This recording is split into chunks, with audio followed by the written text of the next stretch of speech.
Hello farmers, இன்னைக்கு வீடியோவில் எதை பற்றி போகிறோம்னா யாரா பிராண்டை சேர்ந்த பட் பில்டர் அப்படிங்கிற ஒரு ஃபெர்டிலைசர் பற்றி பார்க்க போகிறோம். அதாவது இது வந்து மைக்ரோநியூட்ரியன்ட் ஃபெர்டிலைசர் தான். இதில் வந்து முக்கியமான மூலக்கூறாக மெக்னீசியம் அண்ட் ஜிங்க் இருக்குது. அண்ட் நம்ம வந்து ஏற்கனவே பட் பில்டர் அப்படிங்கிற ஒரு வீடியோ வந்து தனியாக பப்ளிஷ் பண்ணியிருந்தோம். ஸோ அந்த வீடியோவில் நம்ம அந்த ப்ராடக்ட்டுக்காக ஃபெச் பண்ண டேட்டா வந்து இன்கரெக்டாக இருந்திருக்கு. ஸோ அந்த ப்ராடக்ட்டை பற்றி நம்ம அந்த வீடியோவில் குறிப்பிட்டிருந்த டெக்னிக்கல் கண்டென்ட் அண்ட் அதோட யூசஸ் எல்லாமே அந்த ஸ்பெசிஃபிக் பட் பில்டர் ப்ராடக்ட்டோட யூசஸ் கிடையாது. ஸோ அதில் குறிப்பிட்டிருக்கக்கூடிய டெக்னிக்கல் யூசஸ் தான் நம்ம அந்த வீடியோவில் குறிப்பிட்டிருந்தோம். ஸோ இது வந்து நமக்கு லேட்டராக தான் தெரிய வந்துச்சு. ஸோ அதனால் நம்ம தனியாக இன்னொரு வீடியோ பட் பில்டருக்காக பப்ளிஷ் பண்ணுறோம். ஸோ இதில் இருக்கக்கூடிய ப்ராப்பரான டெக்னிக்கல் என்ன அப்படின்னு பார்க்கும்போது பாஸ்பேட் வந்து 2.5%, மெக்னீசியம் வந்து 24%, ஜிங்க் வந்து 10%, அண்ட் போரான் வந்து ட்ரேஸ் எலமெண்ட்ஸாக அப் டு 3% வரை இருக்குது. ஸோ இதில் வந்து டேரெக்டாக பிராண்டில் வந்து போரான் குறிப்பிடல, ஆனால் இதில் வந்து ஃபெச் பண்ண டேட்டாவில் போரான் இருக்குது அப்படிங்கிறத வந்து குறிப்பிட்ருக்காங்க. நெக்ஸ்ட் இதை பயன்படுத்த மூலமாக பயிர்களுக்கு எந்த மாதிரியான பயன்கள்லாம் ஏற்படும் அப்படின்னு பார்க்கும்போது இந்த ஒருத்தரோட பேரில் இருக்க மாதிரி இது வந்து பயிர்களில் அதிகமான பூக்கள் எடுக்க வைக்கிறதுக்கு ரொம்பவே உதவுது. குறிப்பிட்டு சொல்லலாம் அப்படின்னா அதிகமான தாவரநிலை வளர்ச்சி இருக்கக்கூடிய சமயத்தில் நம்ம மொட்டுகள் எடுக்கக்கூடிய டைமுக்கு முன்னாடி நம்ம பயன்படுத்தும் போது அதிகமான மொட்டுகள், அதாவது அதிகமான கொப்புகளில் அதிகமான மொட்டுகள் எடுக்க வைக்குது.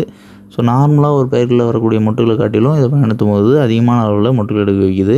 ஸோ இப்படி நடக்கும்போது என்ன அப்படின்னா எந்த ஒரு பயிர் இருந்துச்சாலும் ஃப்ளவரிங் ஸ்டேஜ் வந்து நீண்டிருக்கும். அதாவது ஒரு 10 நாட்கள் பூக்கக்கூடிய பயிர் வந்து 15 நாட்கள் பூக்கும். ஸோ இது வந்து ஃப்ளவர் கிராப்ஸுக்கு வந்து இன்னுமே சப்போர்ட்டிவாக இருக்கும். காரணம் ஃப்ளவரிங் ஸ்டேஜ் வந்து அதிகமாக இருந்துச்சுன்னா தான், அதாவது பூக்கக்கூடிய நாட்கள் அதிகமாக இருந்துச்சுன்னா தான் மகசூல் வந்து ரொம்பவே அதிகமாக கிடைக்கும். ஸோ இது ஃப்ளவர் கிராப்ஸை பொறுத்தவரை நீண்ட பூக்கும் நிலையை கொண்டு வரதுக்கு உதவும். அண்ட் அதே நேரத்தில் ஃப்ரூட் அண்ட் வெஜிடபிள் கிராப்ஸ்னு பார்க்கும்போது அதிகமான நாட்கள் பூக்கும்போது அதில் வரக்கூடிய மகசூல் வந்து அறுவடை செய்யக்கூடிய நாட்கள் அதிகமாக இருக்கும். அண்ட் மகசூலோட அளவு அதிகமாக இருக்கும். நார்மலாக ஒரு பரப்பளவுக்கு, அதாவது ஒரு ஏக்கருக்கான பரப்பளவுக்கு ஒரு பயிரில் இவ்வளோ மகசூல் வரும் அப்படின்னா அந்த மகசூல் வந்து இயல்பை காட்டிலும் அதிகமாக இருக்கும். அண்ட் ஒரு செடிக்கு இல்லைனா ஒரு மரவகை பயிருக்கு அப்படின்னு பார்க்கும்போதும் அதுலேருந்து கிடைக்கக்கூடிய மகசூல் வந்து இயல்பை காட்டிலும் அதிகமாக இருக்கும். அண்ட் நெக்ஸ்ட் இதோட செயல்பாடு வந்து அவ்வளோதானான்னு கேட்டிங்கன்னா அப்படி கிடையாது. இதை நம்ம குறிப்பிட்டது வந்து பூக்கும் நிலைக்கு முன்னாடி மொட்டுகள் தோற்றுக்கூடிய சமயத்தில் பயன்படுத்தும் போது ஏற்படக்கூடிய பயன்கள். ஸோ இதுவே பூக்கள் பூத்துருக்கக்கூடிய சமயத்தில் என்ன அப்படின்னா பூக்கள் பிஞ்சு பிடிக்கிறதுக்கு ரொம்பவே சப்போர்ட்டிவாக இருக்குது.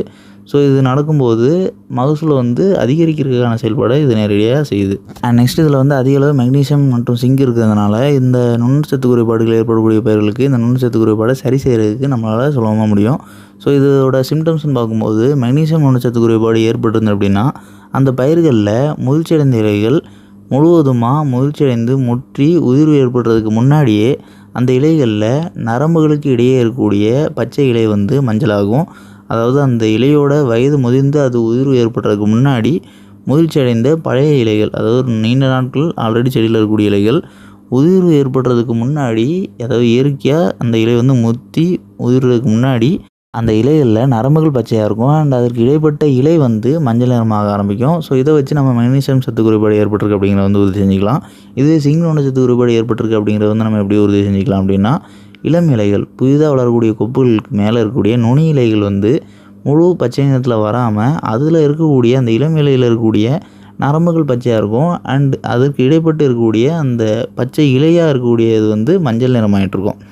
ஸோ இது வந்து இளம் இலைகளில் இருந்துச்சு அப்படின்னா இது வந்து சிங்க் நுண்சத்து குறைபாடு அப்படிங்கிறத வந்து நம்ம உறுதி செஞ்சுக்கலாம். ஸோ இந்த 2 நுண்சத்து குறைபாடுமே மல்லிகை செடியில் அப்படி இல்லைனா ஃப்ளவர் கிராப்ஸில் அதிக அளவு ஏற்படும். அண்ட் அதிகமான கெமிக்கல் ஃபெர்டிலைசர்ஸ் பயன்படுத்தக்கூடிய எல்லா வகையான பயிர்களுக்குமே இந்த மாதிரியான நுண்சத்து குறைபாடுகள் வந்து சுலபமாக ஏற்படும். ஸோ இதை வந்து சரி செய்கிறதுக்கு நீங்கள் இந்த ஃபெர்டிலைசர் பயன்படுத்தலாம். நெக்ஸ்ட் இதோட டோசைன்னு பார்க்கும்போது ஒரு லிட்டர் தண்ணிக்கு 3 கிராம்லேருந்து 5 கிராம் வரை பயன்படுத்தலாம். அண்ட் இதை வந்து எத்தனை நாளைக்கு ஒரு முறை நம்ம பயிர்களுக்கு ஸ்ப்ரே பண்ணலாம் அப்படின்னு பார்க்கும்போது எந்த வகையான பயிராக இருந்துச்சாலுமே 15லேருந்து 20 நாட்களுக்கு ஒரு முறை நீங்கள் பயிர்களுக்கு தொடர்ச்சியாக பயன்படுத்தலாம். இதனால் பயிர்களுக்கு எந்த ஒரு பாதிப்பு ஏற்படாது. அண்ட் இதோட கம்ஃபர்டபிள்னு பார்க்கும்போது இது வந்து நம்ம மற்ற எந்த ஒரு பூச்சிகள் கூடயோ இல்லைனா பூஞ்சானங்கள் கூடயோ இல்லைனா நுண்ணூட்டச்சத்து மருந்துகள் கூடயோ இல்லைனா பிளான் க்ரோத் ஃபில்டர்ஸ் கூடயோ இல்லைனா உயிரிவிக்கிகள் கூடயோ சேர்த்து பயன்படுத்தலாம். அதனால் பயிர்களுக்கு எந்த ஒரு பாதிப்பு ஏற்படாது. அண்ட் இதோட தோராயமான விலைன்னு பார்க்கும்போது ஒரு கிலோ வந்து 700 ரூபாயிலேருந்து 1200 ரூபாய்க்குள்ள விலையில் ஸ்டோர் அவைலபிளாக இருக்குது. ஸோ தேவைப்படுறவங்க வாங்கி பயன்படுத்திக்கலாம். அண்ட் இந்த வீடியோவில் ஏதாவது டவுட் இருந்துச்சுன்னா கமெண்ட் பண்ணுங்கள். இந்த மாதிரி வேறு எந்த ஒரு உரத்தை பற்றியே தெரிஞ்சு வச்சிங்கன்னா அந்த உரத்தோட பேரையும் மறக்காமல் கமெண்ட் பண்ணுங்கள்.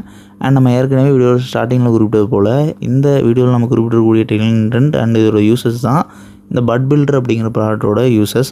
ஸோ நம்ம ப்ரீவியஸாக பப்ளிஷ் பண்ண இந்த வீடியோவில் வந்து நம்ம ஃபெச் பண்ண டேட்டா வந்து இன்கரெக்டாக இருந்ததுனால அந்த வீடியோவில் குறிப்பிட்டிருந்த இன்ஃபர்மேஷன் எல்லாமே ராங் ஆயிடுச்சு. ஸோ அதனால் அந்த வீடியோவில் நம்ம குறிப்பிட்டிருந்த இன்ஃபர்மேஷன் வந்து வேறு எந்த ஒரு ப்ராடக்டோட தான் அப்படிங்கிறத வந்து நம்ம வெரிஃபை பண்ணிட்டு பின்னாடி அதுக்கு தனியாக இன்னொரு வீடியோ வந்து பப்ளிஷ் பண்ணுறோம். அண்ட் நம்மளோட சேனலில் நீங்கள் புதிய வீடியோ பார்க்கக்கூடிய யூஸராக இருக்கீங்க அப்படின்னா நம்மளோட அக்ரிகல்ச்சர் சேனல் மறக்காமல் சப்ஸ்கிரைப் பண்ணிங்க.